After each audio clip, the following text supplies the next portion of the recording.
What is your story? When you grow up and talk to your grandchildren, what's the story that you want to tell? Will your story be more exciting than your resume? Will you say you woke up, went to work, completed projects, met deadlines and targets, got promoted every other year, didn't make too many mistakes but didn't disrupt very much either? I think of the stories that I want to tell now and a few decades from now if I'm blessed to live that long. Our world today is essentially a grand storytelling competition. We're all striving to present our own national, cultural and personal stories in the most persuasive manner. Formerly, it was believed that if you want to poison a people you must poison their wells, but in this day and age if you want to poisonous a people then poison their stories, because stories sway people. Stories change the course of policies, politics and indeed the world. It's very important to be in control of your story and to actively shape it.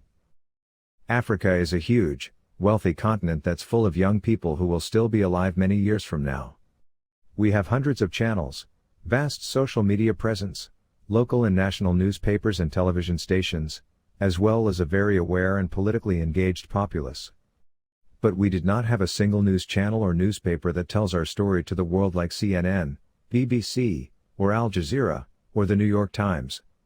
Our authors, producers, and journalists are not sitting atop wealthy and powerful international platforms allowing them to inundate other nations with our stories. The foreign press shapes our self-image with their own lens, their own editorial biases and in their own words. If you have a child, grandchild, or a niece or a nephew, you would have noticed something. They all ask for the same story to be told over and over again, just as we did with our grandparents. We know the story from beginning to end, but we want to hear it again and again because of the manner in which that story is told. That's what holds the magic. They sit snuggled by our side, watching our expressions, feeling our warmth, emotions, patience, and our enthusiasm while we speak in terms they easily understand. As an African creator, I need to be grounded but not so saddled by thinking about what I can and cannot do, which keeps me from flying due to self-doubt. As an author and video creator, I will not allow my mind to entertain limitations. I will not permit limitations set by other cultures, organizations, or groups which always follow social or cultural prejudice, or preconceptions which tend to follow habit or precedent. I think of the number of times when we've had to struggle with this cumulative gravity. It's the biggest hurdle in the path of innovation, and it kills ideas and the opportunity to step beyond the chains of thinking and behavior brought on by the colonial experience.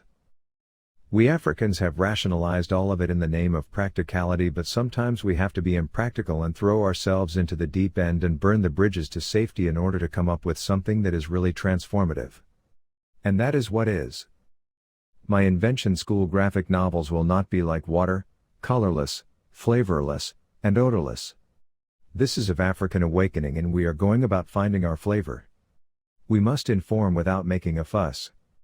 We will give our audiences value for the time they spend with us. We'll make our stories compelling. Ethos, authority, and character which comes with credibility and commitment to the issues that we raise in our stories. This is primarily why I relocated to the African continent instead of the prison-like atmosphere in the Western world. People will trust us if they do. They see us as an authority on a subject. If they do, they will listen to us. We are leaving an age ruled by emotions and are moving into an age of logic and reason. A logical appeal to our audiences must use data and facts to make a rational argument, because you cannot make an assertion with no basis in fact or logic. A genuine connection with the audience through honest and effective communication is paramount in gaining trust and loyalty.